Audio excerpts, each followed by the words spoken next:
Hello and welcome to this video of my CPD workshop at the start of this academic year 2017, where we look to think about how screencasting can help us to better teach hard to teach topics. And I'm going to give a brief summary of how I talked about the ideas contained in the slides, of how I framed the importance of screencasting, and hopefully I will remember some of the questions raised by the staff as we went through this. So the first three slides of this presentation also refer to particular types of pedagogy that I use in my own classroom.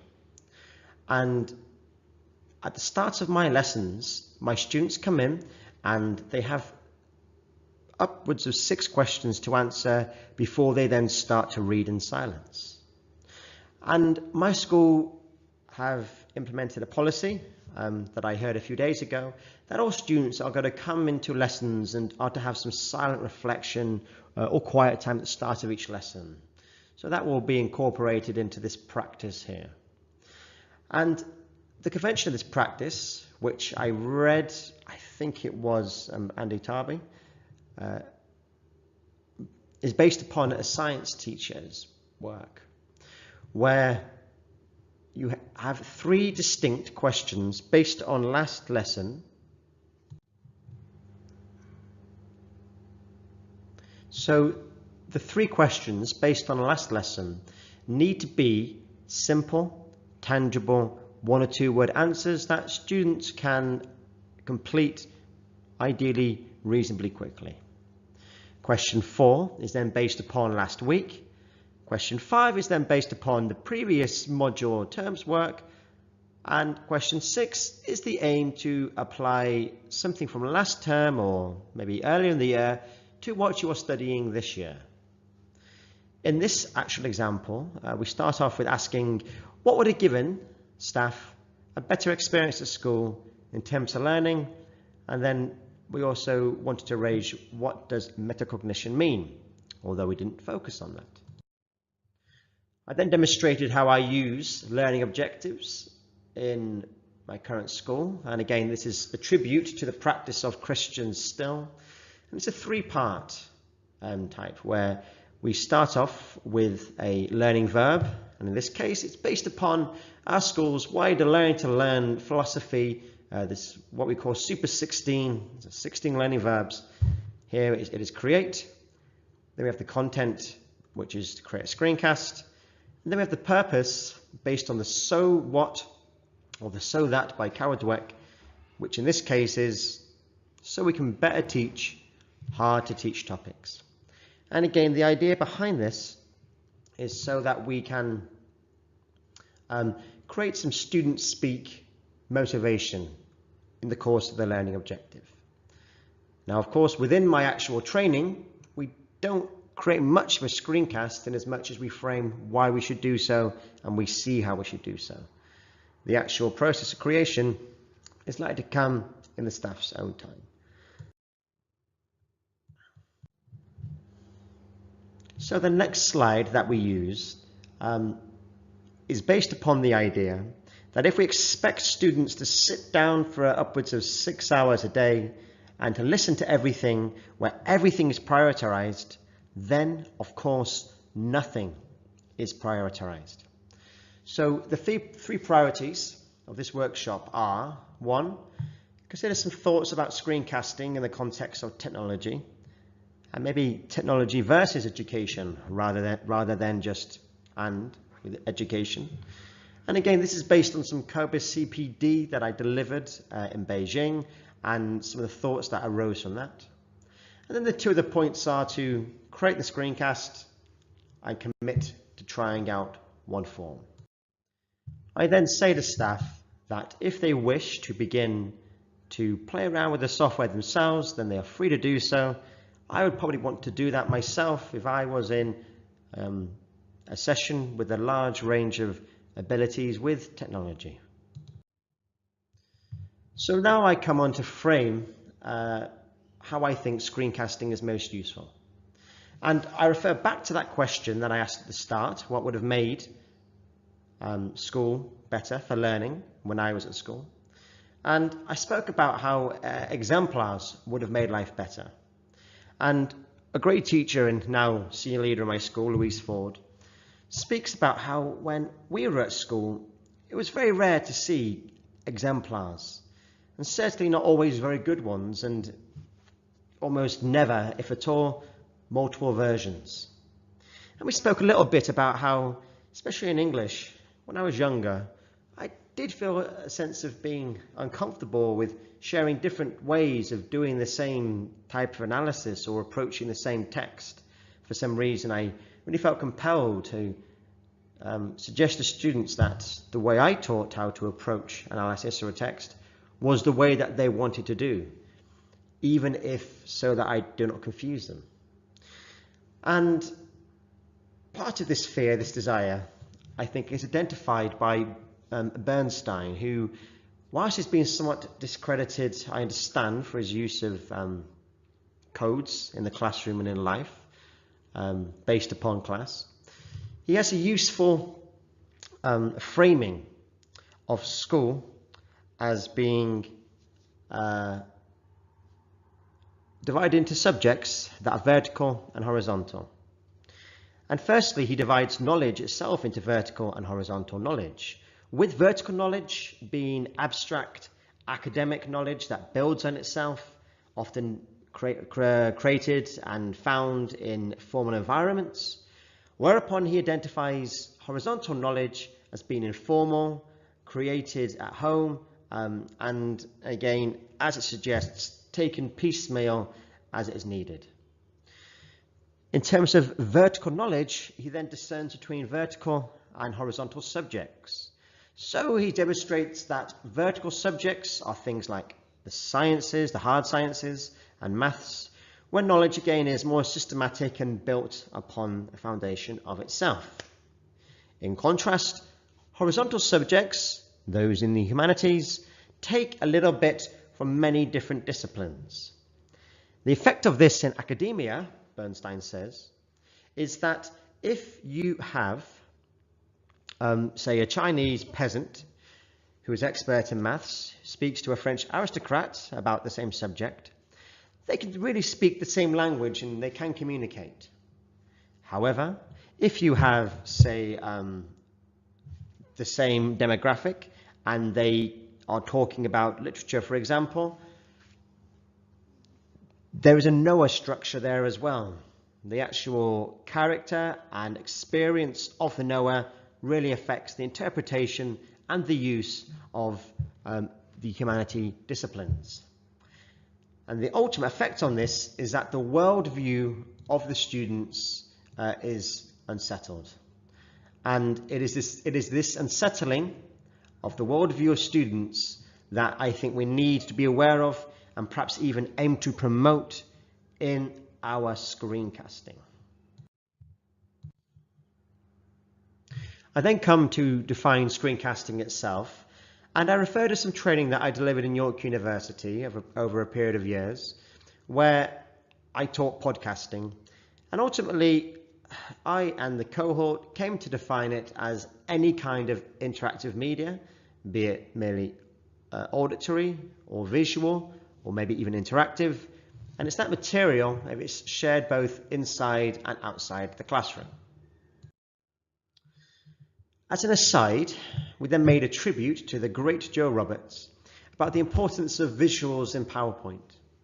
And I demonstrated that my PowerPoints at this time have a picture that encompasses the entirety of the back, often a metaphor, and we have the text in boxes. The boxes themselves are embossed, maybe with a slight glow that you can see, such as in this title box, and maybe also with some translucency as well. If the boxes go over the picture, as you can see in another video that I have made, usually I have two slides. The first one is merely of the picture itself, and then on the next slide, when the boxes appear, an echo of that picture remains. So if you're able to use rich pictures, then actually the position of the boxes can metaphorically enhance what you are wanting to say. So here, for example, in this famous picture of these three frogs, these 2 points at the bottom demonstrate problems with the method of using PowerPoint as I'm demonstrating, but the height of it is that the boxes themselves and their positioning can actually be representations or enhancements of meaning. So, having defined screencasting and shown some importance of visuals, I then spoke about the position of teachers in the pedagogy of screencasting. And we saw this very funny picture of this teacher. I'm sure we can all empathize. And of course, the end of teaching or teachers has been predicted for a fair amount of time. And since the invention of the wireless, radio, TV, and certainly internet, we have had the suggestion that the greatest lecturers in the world can be given to any student. And the question is then answered, why do we want to have average or just good lectures from teachers when we can give presumably the absolute best in the world via these mediums? I myself have been using MOOCs, these massive online communities, to teach myself new things. And recently I took one in Duke University in debating in terms of identifying arguments. And again, for me, it was tremendous. Probably better than almost anyone I can get locally. We then also raised up this term of big tech. And although the term big pharma exists with all its negative connotations, I think the term big tech should exist as well. And whilst I think that Google and Microsoft offer tremendous value towards education, I think there really needs to be some careful criticism of how they may operate in that as well. And there's certainly a suggestion that they like the idea that education doesn't need teachers at all. Because if students teach themselves everything via searching or via online learning, then of course it's more money for them. The best articles written from those institutions, of course, speak about the absolute importance of a teacher. But the salesman I've spoken to can appropriate the idea of the guide on the side in an alternative fashion. I also spoke about how evidence-based teaching, whilst an important part of my practice, also seems to be increasingly appropriated by certain forces who want to compel particular ways of teaching that may or may not actually lead to better thought and better learning, but certainly lead to probably easier administration of teaching and learning. So then we ultimately asked, what are teachers needed for? Well, they needed to motivate students. This idea about the internal map, I think of the idea of GPs, and if a GP sees that you have a cold, they don't necessarily think consciously about the kind of cold that you have, but rather that they compare it to, say, the 10,000 other colds that they've seen so far in their career, and that they subconsciously make judgments on that diagnosis. The human connection, of course, is essential to keep you going when things get tough. And then there's this very difficult word here. To what extent can teachers help us to become efficient in our study? Because quite often, making study efficient can cause students to not always think as effectively or as deeply as they should. So having framed some of the importance of teachers in the realm of screencasting, we looked at this chap here. I asked who he is. He is, of course, PewDiePie. This is a ridiculous video of his. Most of his videos are. And it's there to demonstrate just how ridiculous the YouTube culture can appear to be. This is then contrasted with the idea that actually it's surprising how influential commentators are on YouTube. And these can be in both high culture as well as low culture. And politically as well, YouTube seems to be really quite popular for engaging young people in social activity and thought. So now, just prior to us looking to make these screencasts,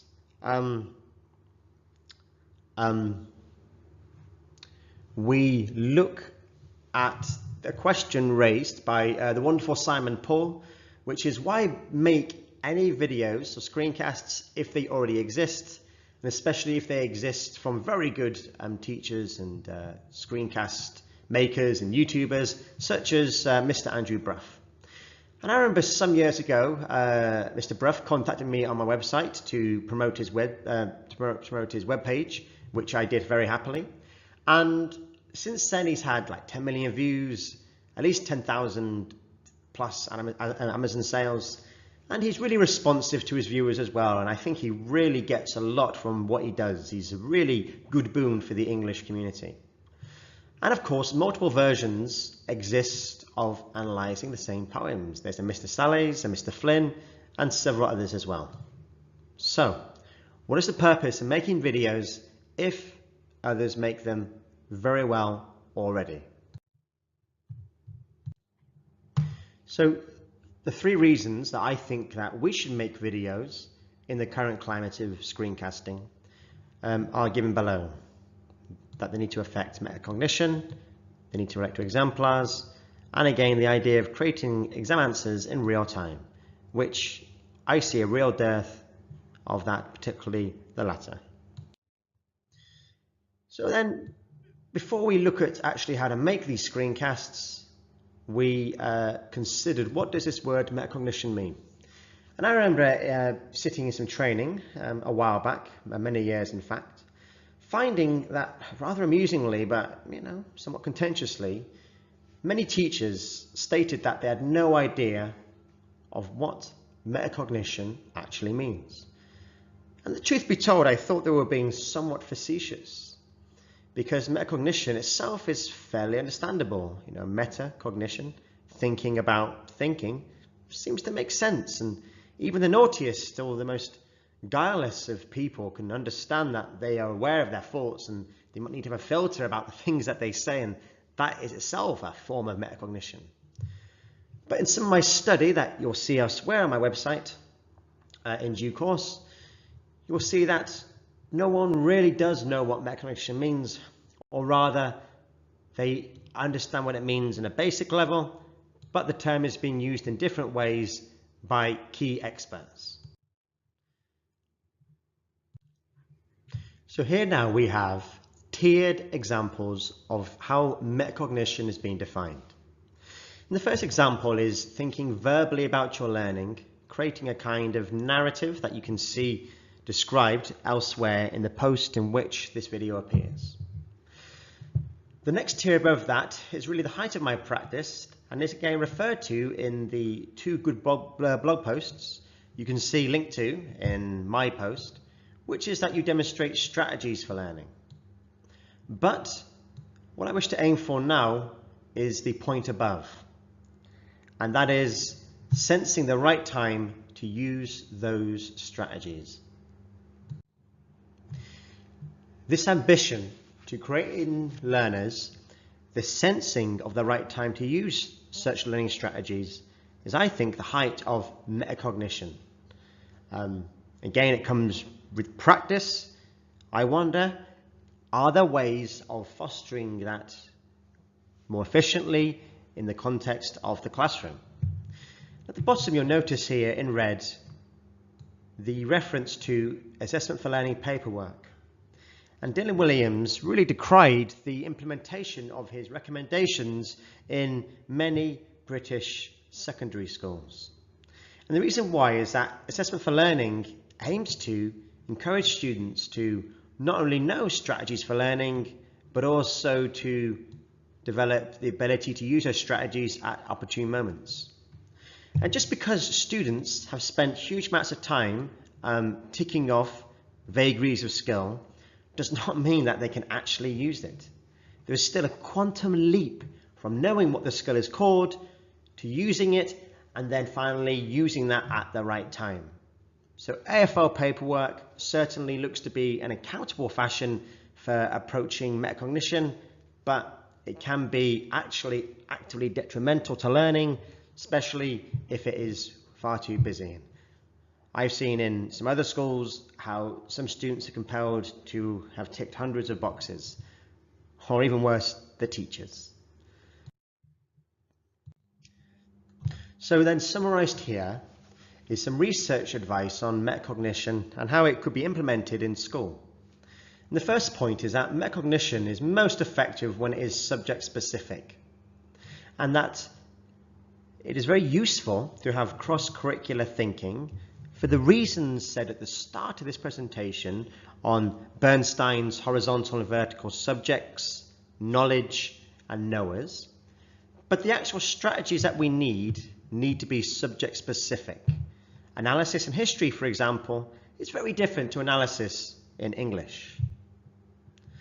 The next piece of advice is that whilst marking, in my subject for example, is often focused on generalized approaches, so it's generalized ideas of how you could improve your style for future answers, specific skills and concepts again seem most suitable for metacognition. Again, metacognition is very often sublingual, or it's not always a narrative. This point here is, I think, the penultimate height of metacognition. And certainly when I first trained and I was guided towards Bloom's taxonomy, the idea that the higher up the taxonomy you go, the more higher level the thinking of the students is, then meant that I think my students, for myself, would jump to the higher levels of the Bloom's taxonomy, perhaps before they had really consolidated knowledge that they needed to gain. And to be explicit about this, although understanding is at the base of the pyramid for Bloom's and evaluation is at the top, understanding the answer to the last question in, say, Who Wants to Be a Millionaire is much more difficult than evaluating whether you liked an ice cream that you've just eaten. Then finally, again, we emphasize that it's the ability to sense when to use strategies. That's the height of metacognition, not just what those strategies are. So then, we then look to make our screencasts. So 3 examples of screencasts that staff could make at this point is 1, exemplar answer, 2, piece of work, mark it, 3, model a concept, 4, make an exam answer, and finally 5, use Edpuzzle, which is something I think for another session. My advice for those beginning this is to either mark a good exemplar of work already created, or 2, take a PowerPoint that will be used and record audio over it. And again, Edpuzzle is something to do for those folks who have already made some screencasts.